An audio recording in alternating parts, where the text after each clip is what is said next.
பாருங்கள், இன்றைக்கி நாங்கள் வடை குழம்பு வைக்க போகிறோம். அதுக்கு தேவையான பொருட்கள் வந்து இது வந்து கடலைப்பருப்பு, அப்புறம் வந்து வெங்காயம் அரைச்சி வச்சுருக்கிறேன். வெங்காயம் வந்து பொடியாக கொஞ்சம் வடைக்கு அரைச்சி வச்சுருக்கிறேன். கொஞ்சம் வந்து குழம்புக்கு கருவேப்பிலை, அதுக்கப்புறம் அது புளி ஊற வச்சுருக்கிறேன். அதுக்கப்புறமா மிளகா. இதை வந்து நம்ம வந்து இப்போ கடுகு போட்டுக்கணும். கடுகு போட்டுட்டு கடுகு நல்லா பொரிஞ்ச உடனே கொஞ்சம் வெங்காயம் எடுத்துடுவேன். இந்த பாருங்கள், இப்போ வந்து வெங்காயம் வந்து பொன்னேரத்துக்கு வதங்கிடுச்சு வச்சிங்களா. இப்போ நான் வந்து மறுபடியும் பெரிய வெங்காயத்தை போடுறேன். பெருசாக அரைஞ்ச வெங்காயத்தை தான் இதில் போடுறேன். ஏற்கனவே வீடியோவில் காட்டின மாதிரி பெருசாக அரைஞ்ச வெங்காயம். நம்ம காரக்குழம்புக்கு எவ்வளோ வெங்காயம் வந்து ஓரளவுக்கு நல்லா வதங்கிடுச்சு. ஆனால் வதங்கின வெங்காயத்துக்கு வந்து இது வந்து ரொம்ப செவரக்கூடாது, சாதாரணமாக அப்படி வதங்கினாவே போதும். இப்போ வந்து இதோட நம்ம என்ன ஆட் பண்ணிக்கிறோம், தக்காளி.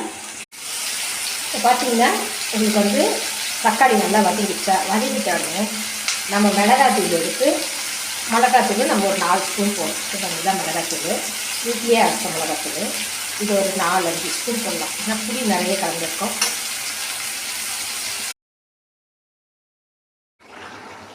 பாருங்கள், குழம்பு வந்து ஒரு பதத்துக்கு வந்துடுச்சு கொதிச்சுட்டு.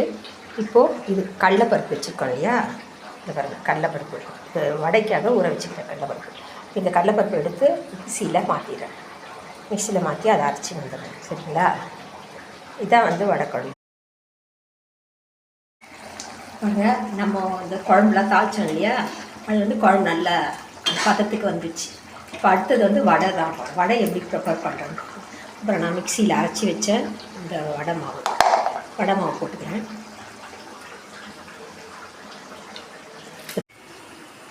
இப்போ வந்து இந்த வடைங்களை நான் எடுத்துகிட்டு போகிறேன்.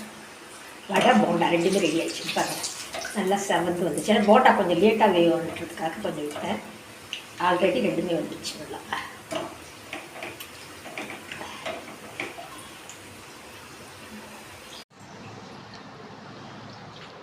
பாருங்க, இப்போ எண்ணெய் வந்து நல்லா காஞ்சிடுச்சு.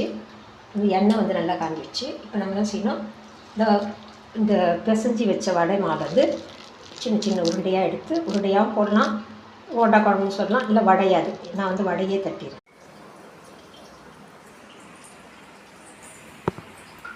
பாருங்கள், வடை எடுத்துட்டோம் இல்லையா, வடை எடுத்துட்டு இந்த பாருங்கள், இந்த வடை இருக்குது, வடை போண்டா போண்டா குழம்பு வடை குழம்பு எது வேணால் சொல்லலாம். இப்போ நான் வடையை எடுத்துட்டு இப்போ இதில் வந்து நம்ம இந்த வடையை ஊற வைக்கணும். இந்த வடையை ஊற